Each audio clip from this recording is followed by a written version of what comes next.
Selamat siang semuanya. Hari ini kita akan mulai dengan podcast dari Politeknik Admi. Perkenalkan, aku Leo dan ini teman saya Kimi. Kami dari Prodi Mekatronika. Yang hari ini kami akan belajar tentang tema itu digital citizenship dan etika berbangsa di ruang digital. Judul dari podcast hari ini adalah Sharing Sebelum Sharing. Nah, di sini kami akan ditemani dengan dua dari Fakultas Hukum dari UMS, yaitu bisa perkenalkan diri, kakak. Oke, selamat siang teman-teman semua. Selamat siang. Izin memperkenalkan diri, saya Sembada Zahra Deniusni. Teman-teman boleh panggil saya Denia. Saya dari Fakultas Hukum Universitas 11 Maret, angkatan 2024. Kemudian di sini saya mewakili BEM selaku Wakil Presiden dari BEM FAUNS. Kemudian ditemani oleh rekan saya. Selamat siang teman-teman semua, perkenalkan nama aku Naila Fairuz Ramadina. Kalian bisa panggil aku Naila. Aku dari Fakultas Hukum Angkatan 2023 dan pada kesempatan kali ini aku mewakili BEM juga bersama Denia, dan di BEM aku sebagai Menteri dari Kementerian Media, Relasi dan Informasi. Oke, terima kasih perkenalannya. Mungkin sedikit pertanyaan buka dulu ya sebelum kita ini. Kan saya dan Kimi nih dari Politeknik Admi Surakarta kan mungkin kurang familiar ya dengan hukum itu sebenarnya buat apa sih? Atau mungkin penting nggak sih sebenarnya kita masyarakat biasa itu belajar tentang hukum? Kira-kira menurut kakak sekalian penting nggak sih masyarakat itu tahu hukum gitu loh? Atau kalaupun penting, kira-kira kita mesti paham sampai selevel apa sih? Apalagi kalau hari ini kita belajar tentang digital citizenship, di mana kita mungkin akan menyinggung tentang cyberbullying, terus kemudian cara berbicara di media sosial dan sebagainya. Itu kira-kira bagaimana opini? Oke, izin jawab ya teman-teman. Perlu yang kita tahu juga umumnya Indonesia itu kan merupakan negara hukum ya, di mana penting hukum itu mengatur tentang regulasi juga kepastian hukum nantinya yang menjamin hak dari warga negara juga mengatur kewajiban dari warga negara Indonesia tersebut. Jadi kenapa hukum itu menjadi penting? Karena hukum sebagai alat penegak keadilan gitu sih. Mungkin aku izin nambahin juga bahwasannya hukum itu nggak bertindak untuk menghakimi dari si pelaku aja, tetapi hukum juga di Indonesia ini bertindak untuk memulihkan keadaan dari korban. Jadi fokusnya hukum itu tidak hanya untuk pelaku, tetapi juga untuk korban yang dirugikan oleh perlakuan dari si pelaku ini. Dan juga hukum ini tuh ditegakkan untuk menciptakan suatu ketertiban dan juga kepastian. Dan juga teman-teman sebagai masyarakat dan sebagai individu manusia tentunya kan diatur hak dan kewajibannya. Nah, itu diatur oleh hukum yang berlaku juga. Jadi teman-teman secara individu pun mengetahui hak dan kewajiban teman-teman sebagai manusia di Indonesia ini. Jadi nggak cuma sebagai penegak hukum aja, tapi jadi sebagai solusi buat kita juga ya, apalagi kalau kita belajar hukum. Oh gitu. Jadi mungkin kita lanjut ke beberapa pertanyaan yang disiapin aja ya. Menurut kalian jejak digital itu kenapa sih penting di era sekarang? Apalagi di mana semua orang udah punya HP, udah punya akses ke internet, mungkin bisa ngomong ke segala macam, dan mungkin secara censorship di Indonesia juga mungkin masih rendah ya untuk beberapa media sosial. Kira-kira sepenting apa sih jejak digital orang itu? Oke, kalau jejak digital sendiri itu kan mempengaruhi reputasi, juga personal branding, serta cara pandang seseorang terhadap kita ya. Jadi jejak digital juga berefek jangka panjang, nggak hanya sekali dua kali atau setahun dua tahun, tapi itu juga bisa jadi personal branding dari diri kita sendiri. Makanya penting bagi kita untuk memilah apa yang nantinya akan kita posting, terkhusus di media sosial seperti itu. Dan jejak digital ini kan sebenarnya ada jejak digital yang baik dan juga yang buruk. Kalau misalkan teman-teman menyampaikan informasi menggunakan media sosial teman-teman dengan baik, tentunya teman-teman punya personal branding kayak, oh dia ini orang yang pintar loh, dia ini orang yang informatif loh. Tapi semisalkan teman-teman tidak memanfaatkan dengan baik, pastikan nanti personal brandingnya buruk. Dan itu tidak hanya bertahan, benar kata Dini, 1 tahun 2 tahun, tapi itu akan sampai sosial medianya mungkin hilang, itu berjejak digital teman-teman hilang. Jadi sangat penting dan semua orang bisa melihat jejak digital teman-teman. Jadi jejak digital itu lebih tertahan lama ya sebenarnya ya. Mungkin sedikit pertanyaan tambah, kira-kira bisa hilang nggak sih jejak digital itu? Apalagi kalau mungkin kita melihat beberapa kasus di mana orang-orang kita lihat nih mungkin opininya sedikit kontroversial segala macam, terus mungkin orang-orang jadi menghujat dan segala macam, itu kira-kira bisa hilang nggak sih? Oke, benar seperti yang dikatakan sama Kak Naila tadi, bahwasanya jejak digital itu nggak bisa hilang sepenuhnya, karena seperti yang kita tahu penyebaran internet, informasi di media sosial tuh sangat cepat. Mau kalian baru post 1 menit nih, pasti orang-orang lain tuh juga udah ada yang screenshot lah, ada yang share ke sana ke sini. Jadi menurutku juga penyebaran ataupun hilangnya jejak digital sebuah post atau seseorang itu memerlukan waktu yang cukup lama sih, gitu. Dan kalau kita lihat di masa sekarang, semisalkan ada orang yang terkenal, lalu mungkin dia pernah menyampaikan suatu opini yang cukup kontroversial, pasti ada aja yang melink back dan melihat kembali jejak digitalnya. Jadi sebenarnya jejak digital itu mungkin bisa hilang, mungkin, tapi kita nggak tahu kapan. Jadi lebih baik ya kita menggunakan sosial media dengan baik saja, agar jejak digitalnya jadi jejak digital yang baik. Jadi hilangnya itu tergantung netizen juga ya. Oke. Jadi kita sedikit menyinggung dengan tadi berita kontroversial nih. Apalagi ini menyambung dengan pertanyaan kedua. Kira-kira definisi cyberbullying itu di mata hukum Indonesia itu gimana sih? Apalagi mungkin beberapa masyarakat Indonesia kan masih kurang waspada ya dengan opini-opini mereka, dan cyberbullying itu kan secara tidak langsung lebih ke apa yang dirasakan dari yang korbannya. Jadi kira-kira cyberbullying itu apa sih? Definisinya seperti apa kalau di mata hukum sih? Oke, mungkin juga melirik sedikit menurut saya pribadi ya, untuk cyberbullying itu merupakan suatu perundungan melalui media digital ataupun elektronik yang bentuknya semacam pembulian, kemudian penghinaan, pencemaran nama baik seseorang juga itu nantinya akan termasuk dalam sebuah pasal, yaitu cyberbullying gitu sih. Dan mungkin kadang pelaku-pelaku yang di sosial media itu merasa cyberbullying itu lebih aman dibandingkan kita bullying secara langsung. Karena di sosial media nih dia ada di balik handphone atau di balik gadget. Tapi sebenarnya cyberbullying sendiri itu diatur juga dalam Undang-Undang ITE. Tepatnya itu dalam pasal 23 ayat 7 dan juga pasal 29.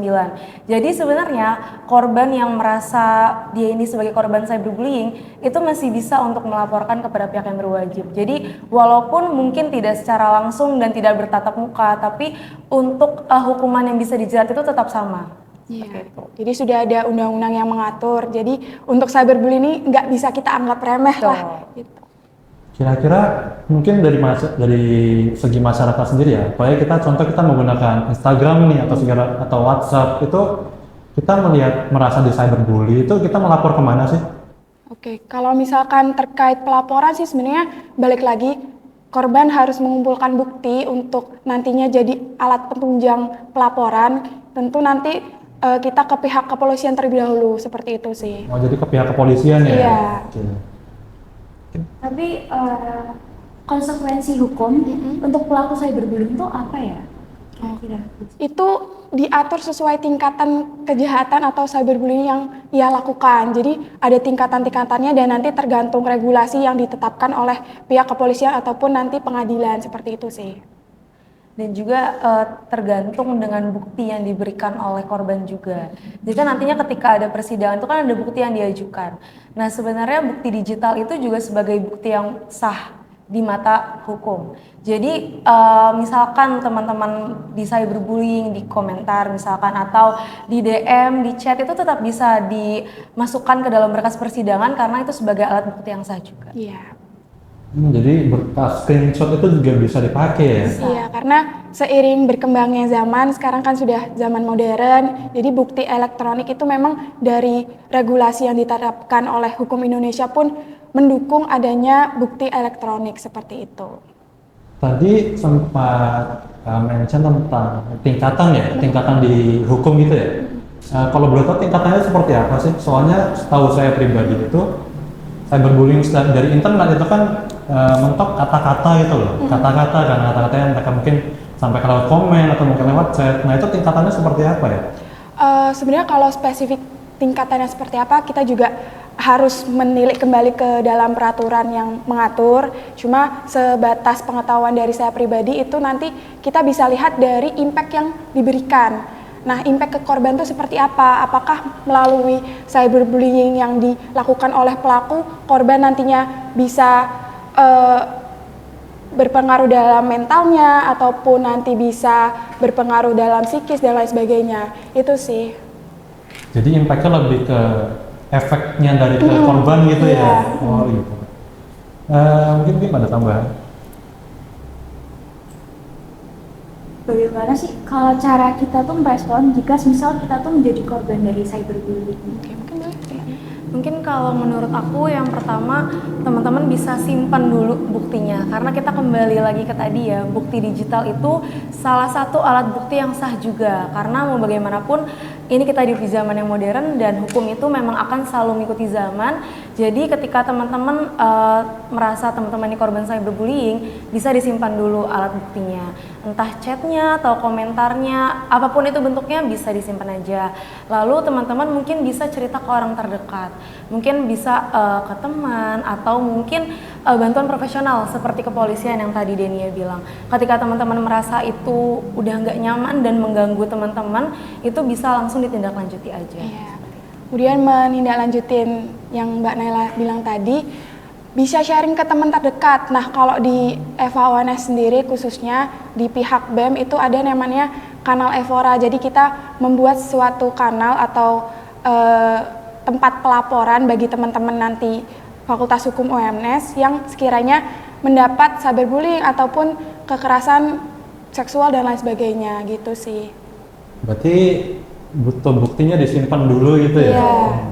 Jadi mungkin sedikit pertanyaan juga ya, kalau kita sebagai korban nih, kita mungkin screenshot, kan mungkin dari perasaan kita juga nggak enak kan, mungkin udah panik segala macam. Kira-kira kalau kita butuh screenshot atau bukti itu, apa sih yang perlu kita screenshot itu, kita butuh spesifiknya perlu apa sih? Supaya nanti ketika mungkin itu dilanjutkan ke hukum itu jelas banget nih, data-datanya ada semua, jadi apa yang perlu kita perlihatkan gitu di screenshot itu? Oke, mungkin kita lihat kalau misal itu melalui DM Instagram kali ya. Kalau Instagram berarti yang perlu kalian screenshot atau amankan yaitu bukti chat yang memang itu mengarah ke pembulian. Misal di dalam kanal DM itu beliau atau pelaku ini melontarkan kata-kata jahat ke kalian ataupun pencemaran nama baik, yaitu yang nantinya dijadikan bukti yang chat itu. Kemudian bisa juga di screenshot profile Instagramnya dari pelaku, itu juga nanti menambahkan informasi untuk data pribadi pelaku itu sih. Jadi bisa mungkin dari nama dan segala macam ya. Mungkin pertanyaan lagi ya, kalau kita melaporkan ke hukum itu kan tadi hikmat dikasih tahu juga ya kalau kita tidak hanya sebagai penegak hukum tapi sebagai perlindungan juga ya ke kita ya. Nah kira-kira perlindungannya seperti apa sih yang kita dapat? Apa ya dari kita mungkin tahu ya, tadi ada tingkatan-tingkatan yang sesuai dengan efek ke kita. Kira-kira perlindungan kita dapat itu sejauh mana sih dari segi hukum? Kalau di hukum sendiri sebenarnya sudah ada undang-undang yang mengatur terkait perlindungan saksi dan korban. Jadi ketika nanti korban melapor atau ada saksi yang ikut diambil keterangannya untuk suatu perkara, itu akan ada mekanisme perlindungan bagi saksi ataupun korban tersebut oleh pihak kepolisian, seperti itu sih. Jadi jangan khawatir, semisal banyak nih aku temukan juga korban yang cyberbullying itu takut untuk melapor karena dia takut nanti malah dia yang kena ataupun dia yang viral dan lain sebagainya. Nah sebenarnya nggak perlu takut teman-teman karena di dalam hukum Indonesia sendiri sudah mengatur terkait undang-undang perlindungan saksi dan korban seperti itu. Jadi memang kita datanya bakal tersimpan dengan baik ya. Berarti nggak perlu takut ya kalau mungkin mau melapor atau bagaimana. Mungkin pertanyaan juga ya, kalau misalnya kita sebagai korban cyberbullying nih, yang melapor itu boleh temannya atau orang tuanya bisa nggak sih? Bisa ya, sependek pengetahuan aku pribadi itu bisa, tapi nantinya pastinya kamu sebagai korbannya akan dimintai keterangan. Oh diminta keterangan Betul, juga. jadi mungkin kalau misalkan teman-teman butuh bantuan orang terdekat untuk melapor, misal karena mental teman-teman terganggu nih karena cyberbullying ini, sangat bisa didampingi, tapi nantinya teman-teman harus memberikan keterangan, yang dimana keterangan teman-teman itu juga sebagai bukti yang kuat untuk menindaklanjuti si pelaku ini. Intinya tetap melalui persetujuan dari korban. Semisal korban tidak setuju, ya tidak bisa untuk orang lain atau pihak lain yang melaporkan, karena kembali lagi semuanya itu tergantung korban ingin memberikan keputusan seperti apa, karena yang menjalani, yang menerima semua perilaku dari pelaku kan korban gitu sih. Tapi kira-kira kalau dari post itu kan kita sering lihat nih di media sosial banyak sekarang udah ngetren banget nih, Iya. dimana ada akun-akun yang palsu gitu, akun-akun yang nggak ada profile picture-nya, nah, terus cuman tiba-tiba komen, mungkin komennya juga lumayan berbahaya juga ya kalau misalnya kemarin itu. Kira-kira kita harus ngapain sih? Apalagi kalau mungkin kan secara teknis kita nggak bisa ngelacak juga ya, itu yang punya akun gimana? Terus kita sebagai mungkin orang yang punya akun media sosial itu kita harus apa sih?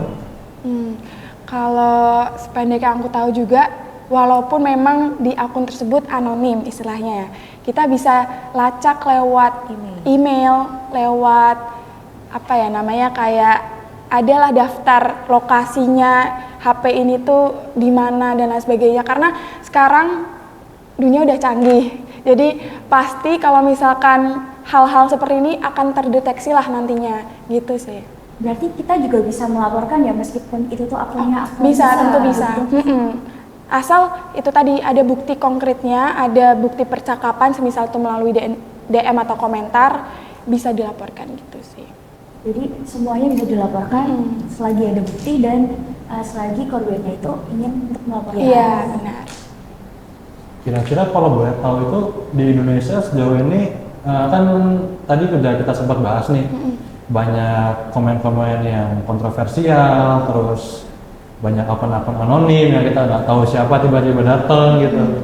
Kira-kira sampai sekarang Indonesia udah pernah bikin regulasi untuk sensor nggak sih supaya mungkin yang kena itu jangan sampai orang-orang yang belum dewasa gitu masuk media sosial, apalagi kan kita secara pribadi kan nggak bisa nih mengatur seluruh rakyat Indonesia dari segala umur, dari yang kecil sampai gede sekarang, bahkan anak kecil pun sekarang udah punya HP gitu, mungkin lebih rentan ya ke cyberbullying.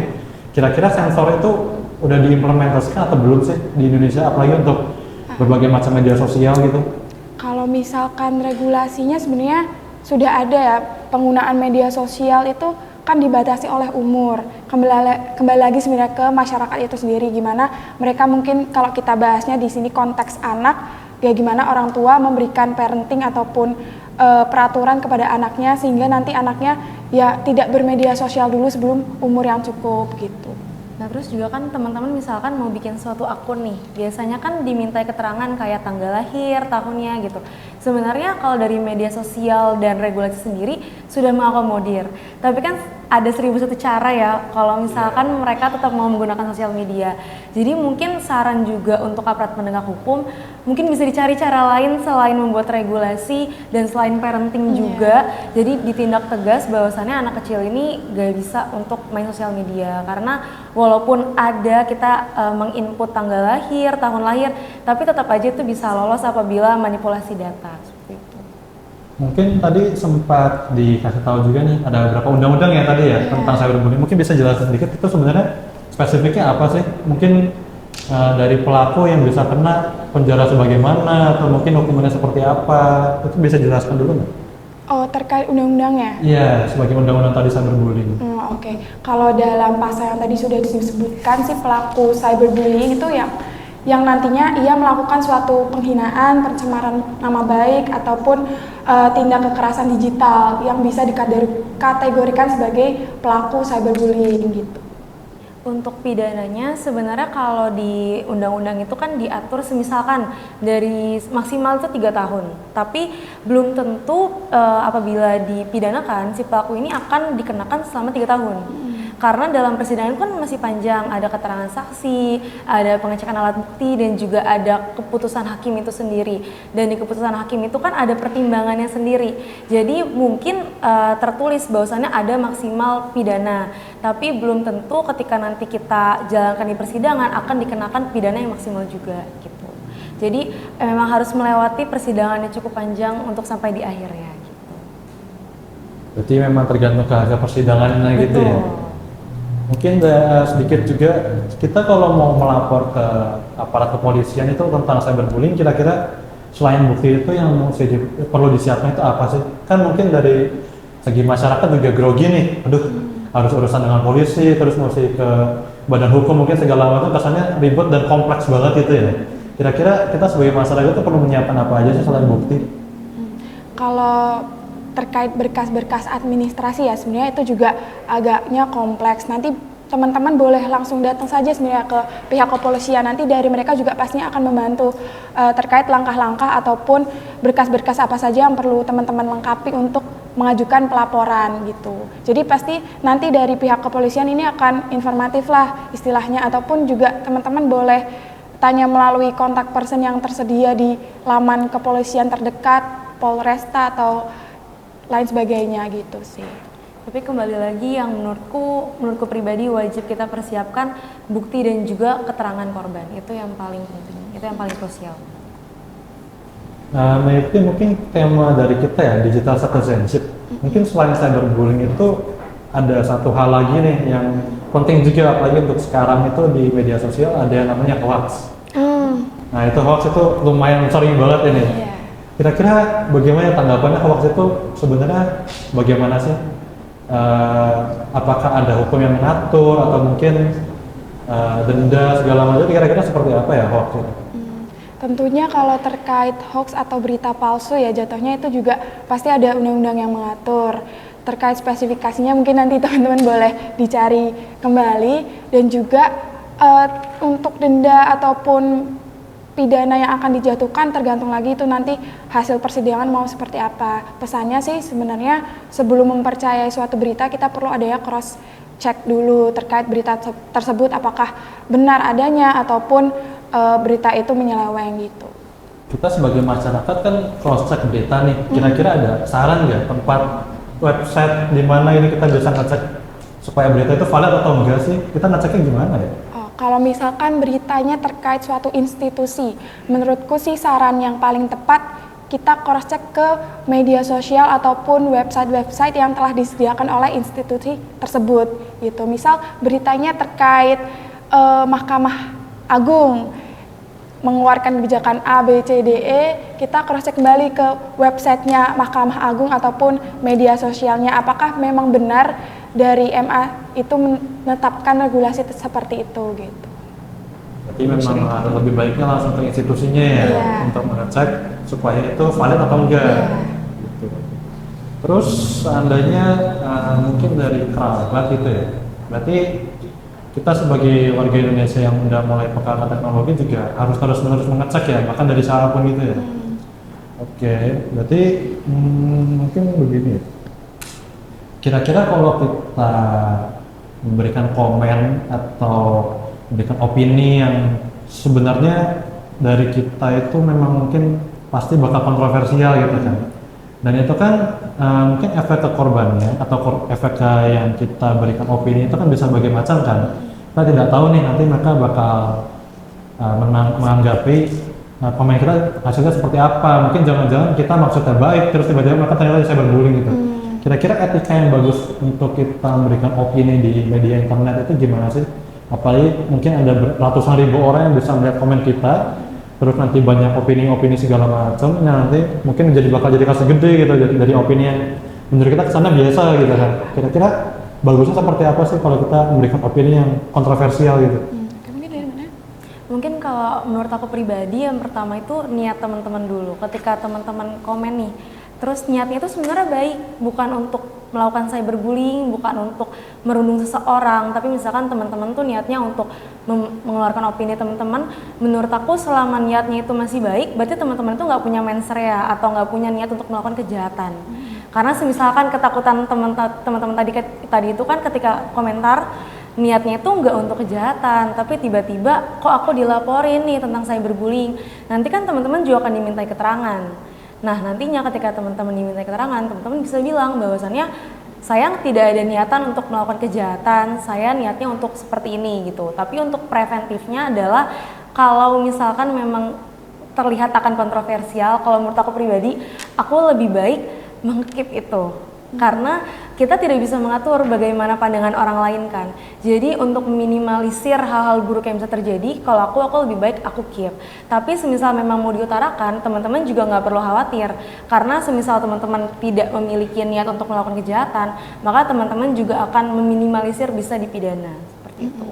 Terus juga bisa dicegah dengan cara teman-teman kalau misalkan mau memberikan opini, pakailah bahasa yang sopan dan santun, bahasa yang tidak mengandung unsur sara, tidak mengandung ejekan, tidak mengandung hinaan juga. Jadi yang diberikan atau menerima masukan dari teman-teman, opini dari teman-teman juga bisa menerimanya dengan baik.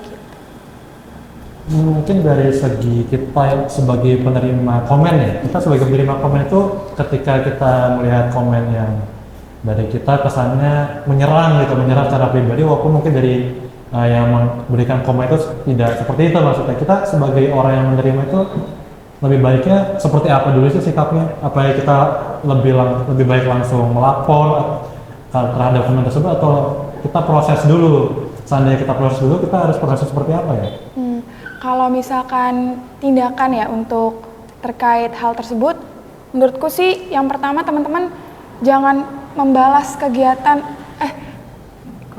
komentar dari teman-teman yang memberikan cyberbullying, karena banyak kasus yang dilihat itu pelaku dan korban saling menyerang. Jadi itu jatuhnya nanti kalian juga bisa dianggap pelaku cyberbullying juga gitu. Jadi lebih baik mengamankan bukti, kemudian langsung semisal memang sudah ada niatan untuk melapor ya segera melapor saja. Nah, kalau menurut aku juga mungkin teman-teman bisa cerna dulu komentarnya, apakah ini tuh beneran cyberbullying atau enggak sih, dan apakah niatnya itu cyberbullying atau tidak. Nah, teman-teman juga bisa cerita ke orang terdekat, kayak tanya pendapatnya, apakah menurut kalian ini cyberbullying atau enggak. Karena balik lagi, kita kan nggak bisa tahu bagaimana niat dan pikiran orang lain ya. Tapi mungkin ketika nanti teman-teman sudah mencerna, ternyata memang menurut kalian itu cyberbullying, kalian memiliki hak untuk melaporkan. Seperti itu. Oke, pertanyaan terakhir ya. Kalau boleh dirangkum, menurut kalian tuh mana yang lebih berbahaya, jejak digital atau cyberbullying?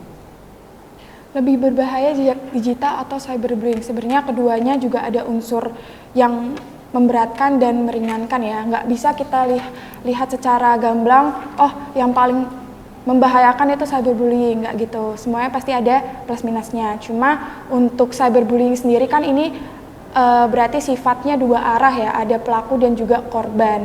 Menurutku itu agak lebih membahayakan untuk korbannya karena bisa berimpact ke mental, psikis, dan lain sebagainya. Untuk jejak digital sendiri kan itu berarti pelakunya atau seseorang yang melakukan ya kita sendiri terkait jejak digital yang kita bangun. Dan mungkin menurut aku menambahi sedikit, menurut aku ketika cyberbullying itu sudah pasti ada jejak digitalnya. Sementara kalau jejak digital kita bisa memilih kita mau punya jejak digital yang baik atau buruk. Boleh minta niat terakhir ya. Satu pesan penting untuk anak-anak muda zaman sekarang tentang jejak digital. Oke. Dari siapa? Oke. Kalau terkait jejak digital, ya itu tadi kita bisa memilih mau jejak digital kita tuh buruk ataupun baik. Itu nanti menjadi base dari personal branding yang kita unjukkan ke orang-orang. Jadi sebaik mungkin teman-teman memilahlah apa yang nantinya akan dijadikan personal branding oleh teman-teman sendiri agar impact yang kalian dapat juga bisa positif. Kalau dari aku mungkin bisa berpikir ulang kembali sebelum kita memposting sesuatu dan sebelum kita berkomentar ataupun mengutarakan apapun di media sosial, karena jejak digital walaupun mungkin kita lupa, tetapi jejak digital itu nggak akan lupa dan akan membekas sampai selamanya. Oke, jadi begitu teman-teman, ya ini beberapa pertanyaan yang mungkin berguna dari para penonton ya, mungkin beberapa pertanyaan tentang cyber digital, bagaimana kita beretika di dunia internet segala macam. Ini tadi kita sempat membahas tentang beberapa narasumber dari Kak Denia dan Kak Naila ya, dari Wakil Presiden BEM UNS dan Menteri Kementerian Media Informasi ya. Ya semoga informasi tersebut berguna bagi teman-teman dan mungkin beberapa dari informasi penting ya, apalagi mungkin banyak dari teman-teman sekalian penonton itu udah mulai sering bermedia sosial, memberikan opini dan segala macam. Mungkin podcast hari ini berguna bagi teman-teman. Mungkin ada tambahan dari Kak Denia, Kak Naila? Cukup? Cukup? Oke, sekian dari kami. Terima kasih. Terima kasih. Terima kasih.